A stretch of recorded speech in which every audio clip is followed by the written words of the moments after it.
이 내용들과 관계된 말씀으로 준비를 좀 했습니다. 세상의 사람들이 희생양이라는 말을 많이 쓰죠. 저도 누군가에게 희생양이 된 적이 있습니다. 군대에 있을 때 고참이 사고 쳤는데 제가 덮어쓰고 제가 이제 연병장 돌았던 희생양이 된 적이 있습니다. 쫄병이니까 이게 옳은 일이 아니다라는 걸 알았지만 괜히 그 여기에 있다가 얘기하면 뭐합니까? 돌아오는 거는 그 매밖에 돌아오지 않는데 그런 일 한두 번 경험하면 시키는 대로 하게 되는 거죠. 시키는 대로. 희생양이라는 말 쓰죠. 여러분, 불과 100년 전에 제주에는요, 조선 땅임에도 불구하고 조선 사람들은 제주를 우리나라라고 생각을 안 했습니다. 거기는 사람이 살 수 없는 곳, 큰 대역 죄인이 유배가는 곳, 그렇게 생각했죠. 조선의 어느 한 동네라고는 생각을 하지 않았어요. 재밌는 사실은 그런 제주에 살던 사람들이, 제주도 옆에 추자도 있죠. 추자도 사람들은 또 다른 나라 취급을 했다는 겁니다. 제주 사람들은 추자도 사람들을 또 전혀 다른 나라 취급을 했어요. 그래서 혼사도 추자도 사람들하고는 혼사를 안 했다 그러거든요. 감히 어디 추자도 사람이 우리 제주 사람이랑 혼사를 하노, 이랬다는 거죠. 내륙 사람들은 뭐라 그럽니까? 감히 어디 제주 사람이 내륙 우리랑 혼사를 하려고 하노, 이런 얘기. 재밌는 이야기. 사람 사는 게 어디 가나 똑같은 것 같아요. 그런 제주에 1907년에 이기풍 목사님이 처음으로 복음을 가지고 건너갑니다. 선교사 파송을 했어요. 선교사 파송. 여러분, 제주에 선교사를 파송했다니까요. 우리나라가 아닌 거예요. 그러니까 그때만 해도 100년 전만 해도 제주는. 그런데 선교사님이 가보니 그때에 제주에 어떤 풍습이 있느냐 하면 처녀를 제물로 바치는 풍습이 아직도 남아있더라는 겁니다. 이 바닷가니까 동굴에 사는 큰 구렁이를 이렇게 달래지 않으면 바다가 파도가 일어가지고 살 수가 없으니까 그 안전을 위해서 일정한 주기가 되면은 섬에서 제일 이쁜 처자를 그 동굴에다가 이렇게 넣어줘야 된다는 거예요. 여러분, 이게 100년 전 제주 이야기입니다. 정말 신기하죠. 이런 미신이 등장하는, 구렁이가 됐든 지네가 됐든 뭐가 됐든 간에 왜 제일 이쁜 처녀만 요구하는 걸까요? 사람도 아닌 것이, 그죠? 사람도 아닌 것이 꼭 이쁜 아줌매도 안 돼, 총각도 안 돼, 꼭 처녀만 요구한단 말이에요. 이걸 보면 옛날에 있었던 그런 이야기들이 얼마나 허황된 이야기인지 우리가 금방 알 수가 있죠. 여러분, 이 이야기가 다른 나라 이야기도 아니고 호랭이가 담배 피던 시절 이야기도 아니고 100년 전 제주, 대구에서 비행기 타고 50분만 날아가면 딱 도착하는 제주, 거기에 있었던 이야기입니다. 조금 전에 군복무할 때 이야기했죠. 이 자리에 저보다 젊은 분들이 별로 안 보여요. 제가 제일 이제 군 생활을 가장 최근에 했는 사람이라고 생각하고 제가 제일 편하게 했겠죠, 그죠? 제일 편하게. 요즘 병장 월급이 얼마죠? 205만 원 된다 그러죠. 우리 집사님, 장로님 얼마 받으셨습니까? 6천 원 정도 받으셨나요? 저는 9,700원 받았거든요. 군인들이 200만 원 받는 세상입니다. 군인이 200만 원 받는 세상입니다. 자, 요즘에 어떤지 모르겠지만 제가 군 복무할 때만 해도 그 이전에는 더 심했겠죠. 고참이 사고 친 거 쫄병이 책임지고 덮어쓰는 일, 그건 의무였습니다. 당연히 해야 되는 일이고 그게 미덕이었어요. 몇 대 맞으면 그게 진리인 줄 알게 됩니다.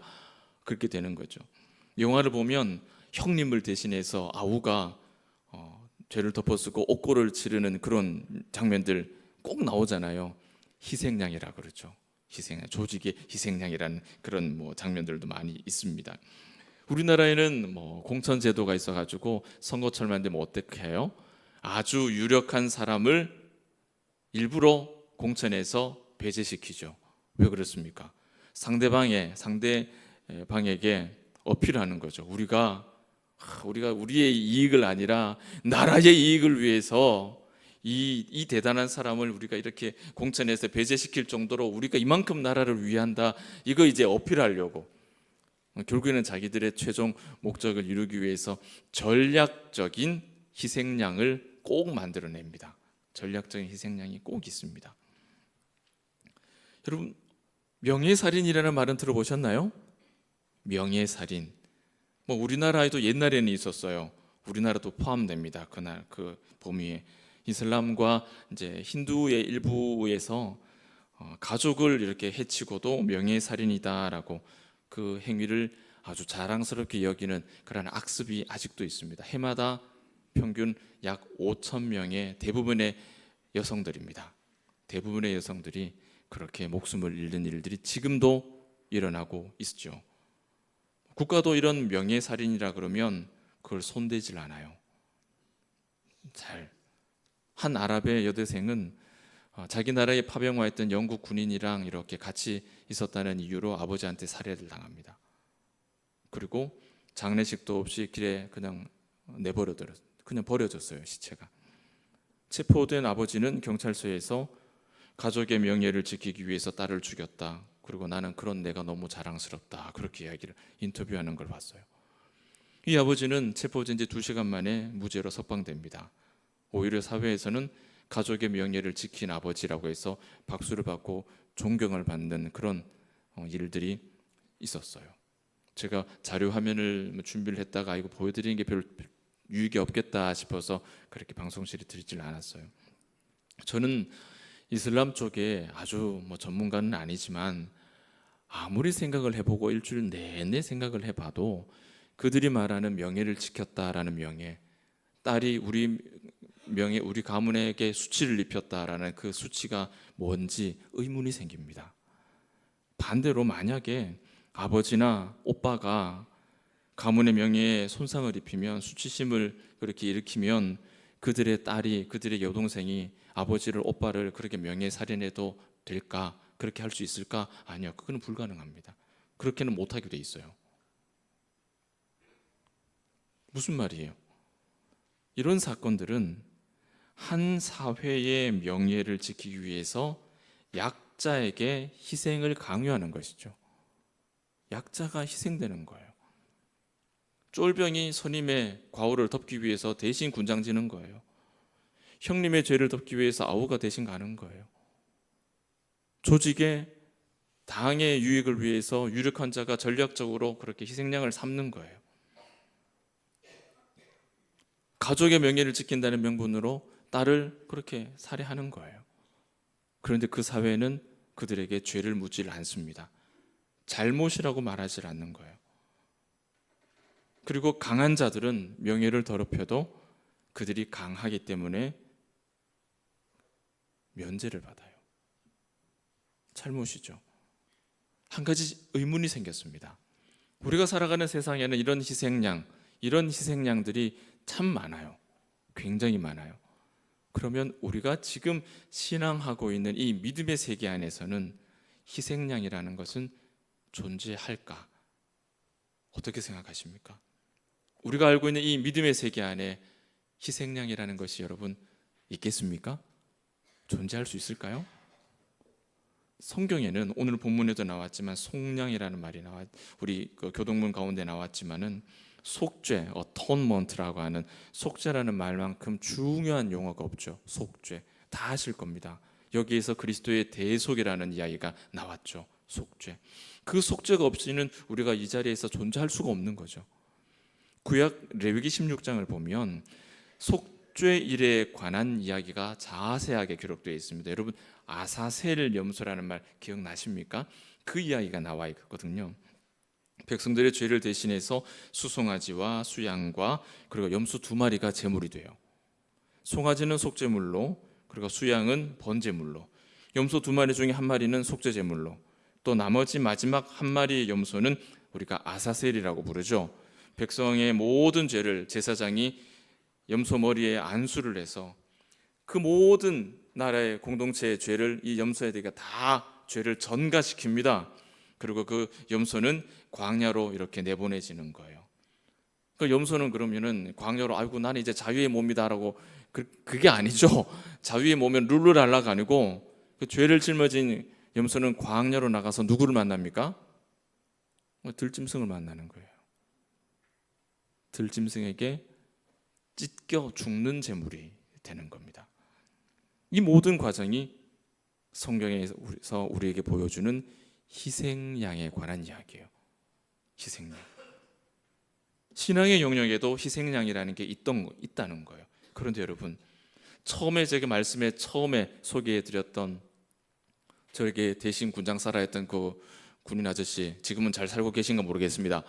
그분 딸을, 동생을 그렇게 해했던, 그런 명예살인했던 사람들, 이 세상에서 말하는 그 희생양이라고 하는 것들, 그것과 우리가 지금 믿음 안에서 발견한 이 희생양은 어때요? 같아 보이세요? 조금 달라 보이세요? 다르죠. 많이 다르죠.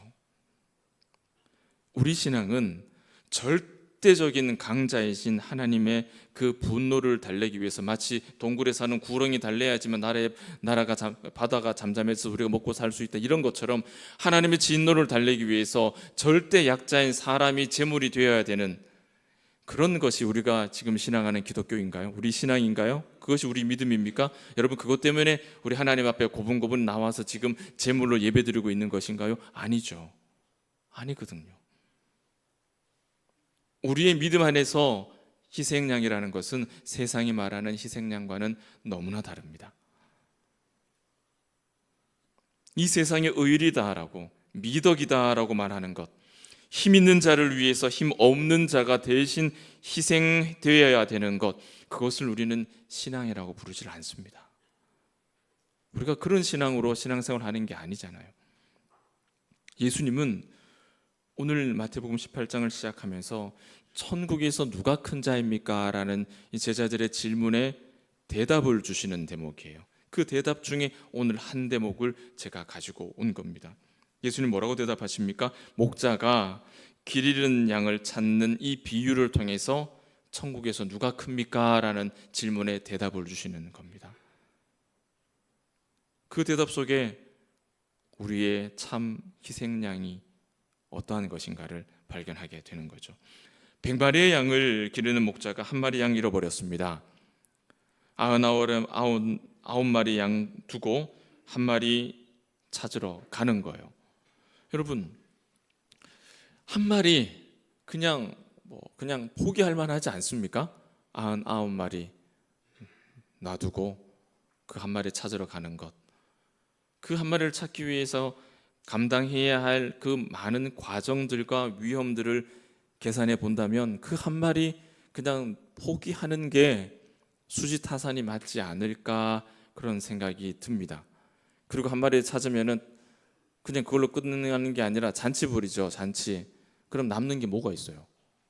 잃어버린 양 한 마리 찾고 소 잡고 양 잡고 염소 잡아가 잔치하면은 그 남는 거 뭐가 있습니까? 손해죠. 손해입니다. 그런데 중요한 사실은요, 여러분, 목자는 잃어버린 양 한 마리를 포기하지 않는다는 거예요. 그것이 가장 중요한 겁니다. 그것이 가장 중요한 겁니다.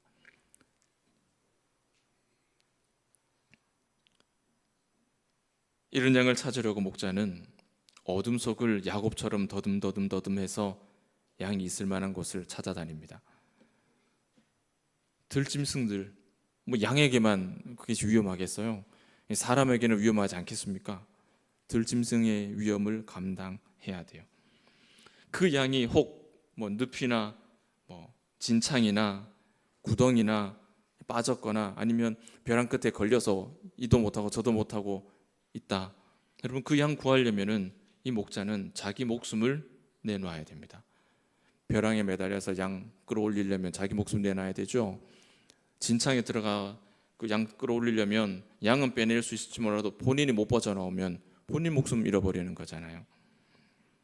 무슨 소리입니까? 목자는 잃어버린 양 한 마리를 다시 얻기 위해서 자신이 어떤 어려움을 감수해야 할지를 알고 있다는 거예요. 모르는 게 아니에요. 알고 있어요. 그렇지만 포기하지 않는 겁니다.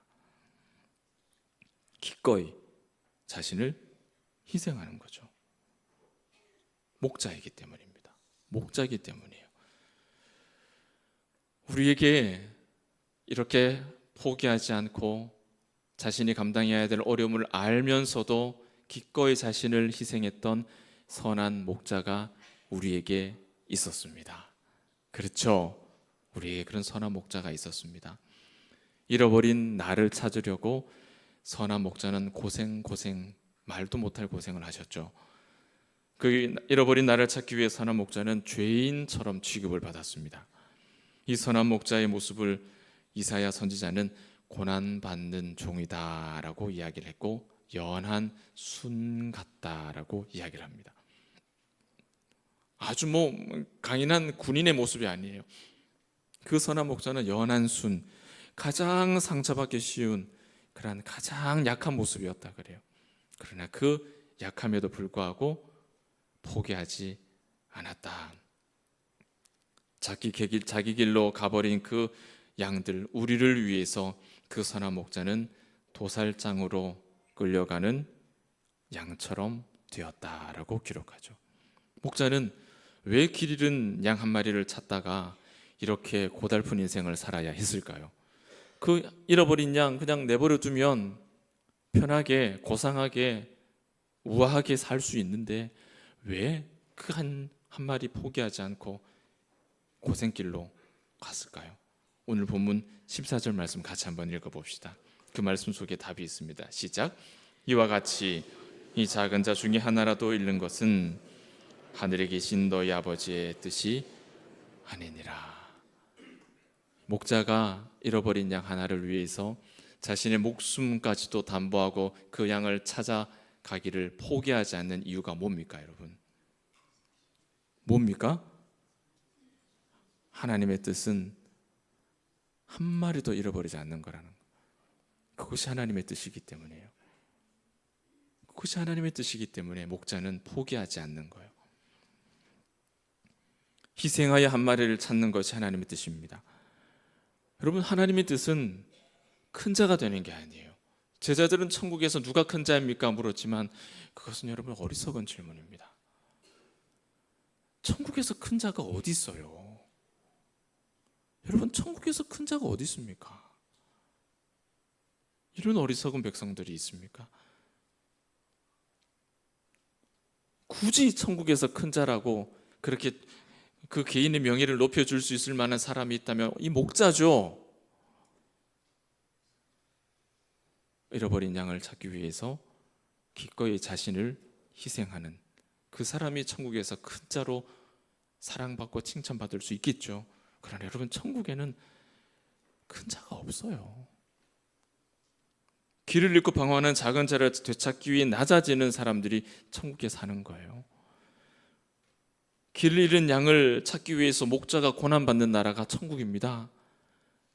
병든 자를 고치기 위해서 멀쩡한 자가 고생하면서 그 사람을 살리기 위해서 애쓰는 그 나라가 천국이에요. 그런 나라가 천국이에요. 우리가 오늘 하루를 천국으로 살려면 우리는 목자 같은 인생을 사는 거예요. 오늘 우리 교회가, 하나님의 교회가 이것이 천국이다라고 우리가 말하려면 우리에게 이 목자와 같은 수고가 보여야 되는 거예요. 그래야 이것이 천국이 될 수 있는 겁니다. 고상하고 우아한 모습으로 지내는 것이 천국이 아닌 거예요. 이사야 53장은 신앙의 영역에서 발생하는 이 희생양에 관한 이야기를 우리에게 들려주시고 있습니다. 그 희생양을 고난받는 종이라 그랬어요. 이 종은 왜 아무런 죄 없이 아무런 잘못도 없는데 도살장으로 끌려가는 그런 수치를 당해야 될까? 우리를 대신해서 희생양이 되셨기 때문이에요. 그분이 우리의 목자가 되셨기 때문에. 그 말씀을 우리가 한번 같이 읽어보겠습니다. 이사야 53장 4절부터 7절 말씀, 우리가 나를 위해 고난당하신 그 선한 목자, 그 희생양이 어떤 모습이었는지를 우리가 가슴에 새기면서 같이 읽습니다. 시작.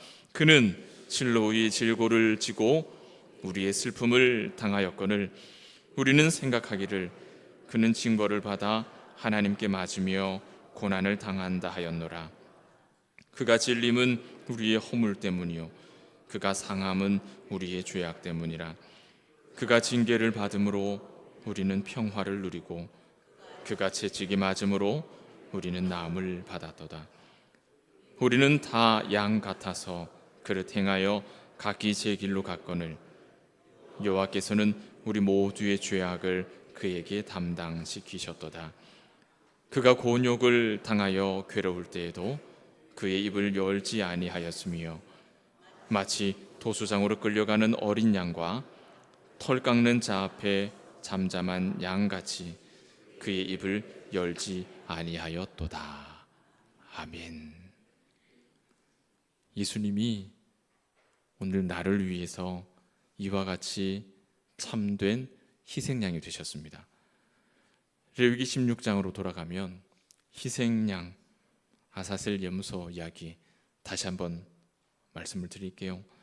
이 염소는 백성의 죄를 모두 짊어지고 광야로 쫓겨나는 겁니다. 자유를 찾아서 이제 자유로운 양이 되는 게 아니고 죄를 짊어진 채로 광야로 쫓겨나는 거예요.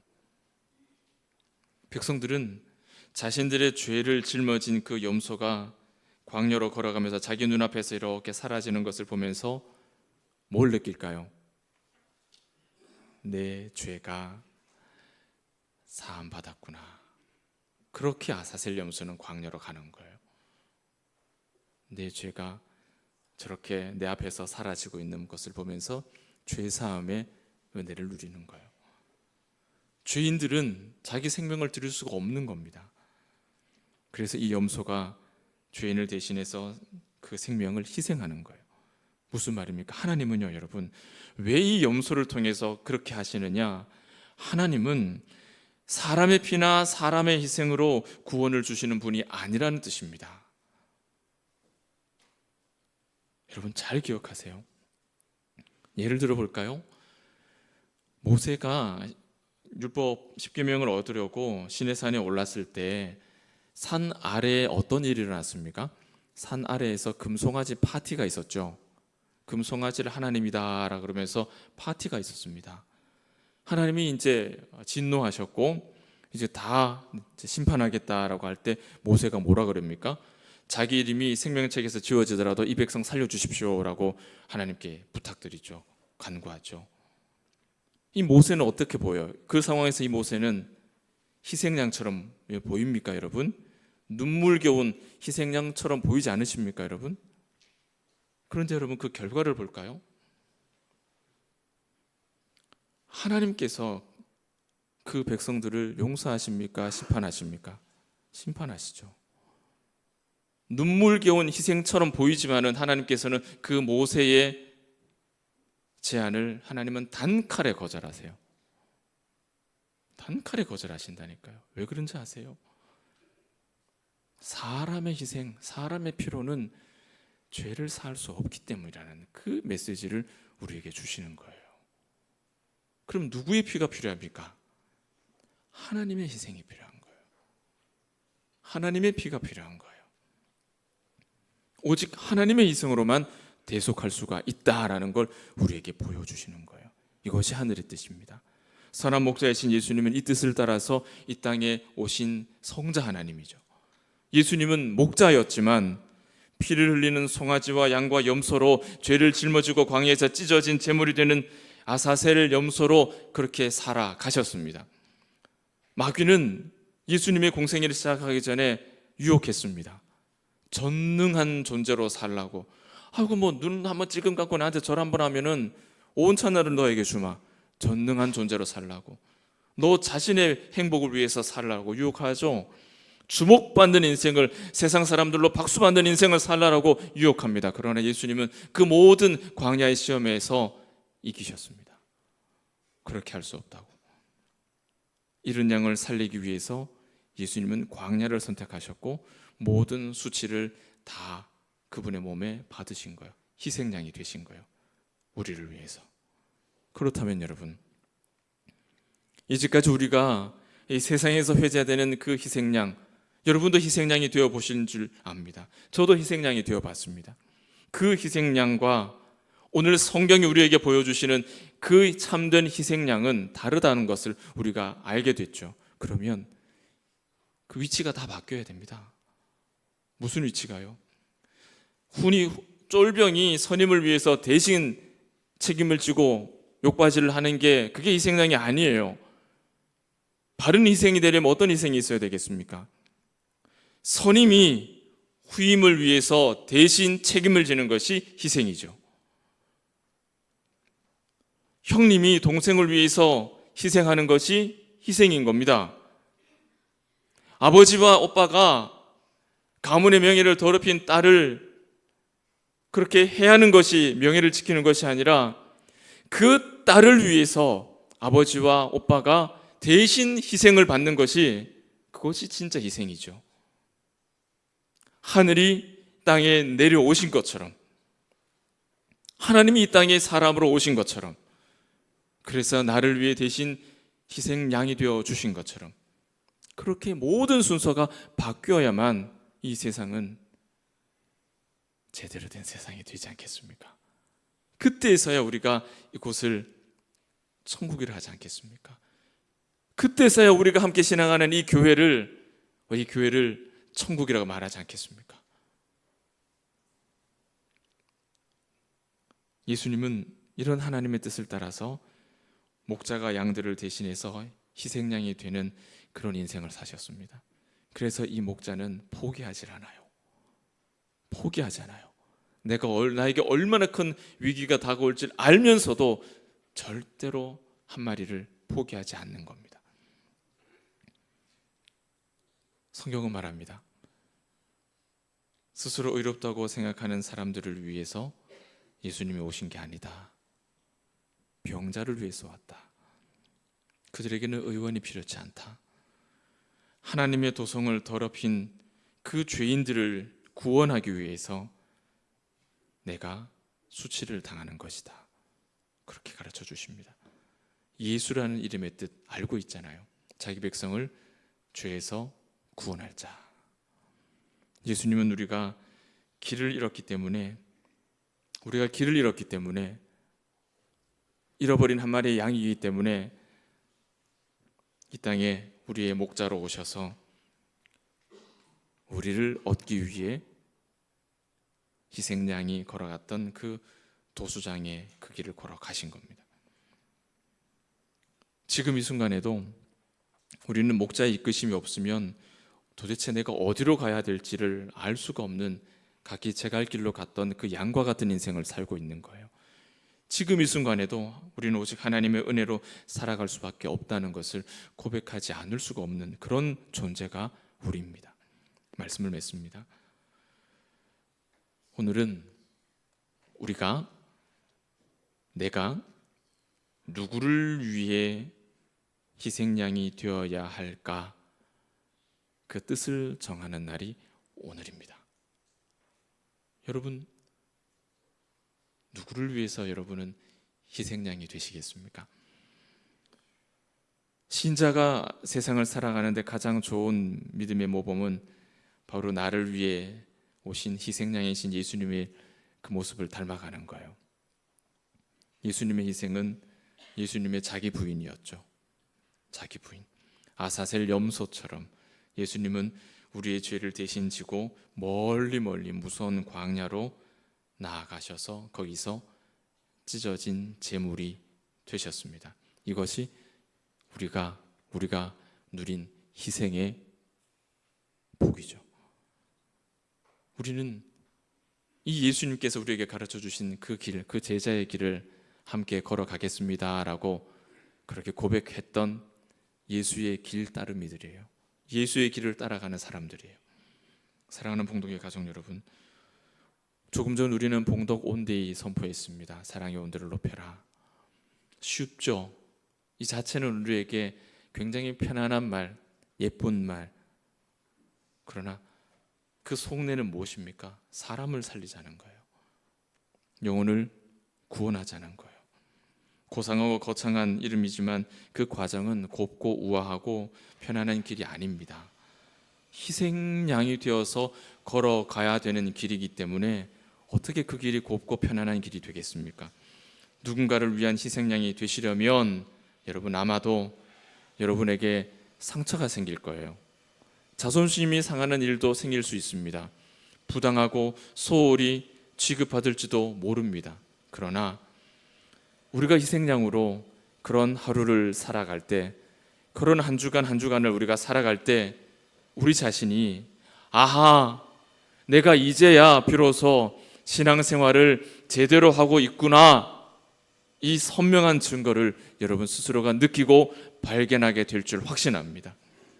죄인 하나를 예수님께로 인도하기 위해서 아사셀 염소처럼 십자가 예수님처럼 누군가가 희생양이 되어야 한다면 2024년 9월 8일 오늘 우리는 다시 한번 우리의 소중한 사람들을 되찾는 이 일에 헌신하는 그런 희생양으로 우리 하나님 앞에 걸음을 시작할 수 있어야 할 줄 믿습니다. 한 주간 기도로 무장하여서 여러분에게 하나님께서 맡겨주신 그 잃어버린 영혼을 되찾는 희생양으로 신자의 멋진 여정을 한번 살아보시길 주의 이름으로 축원합니다.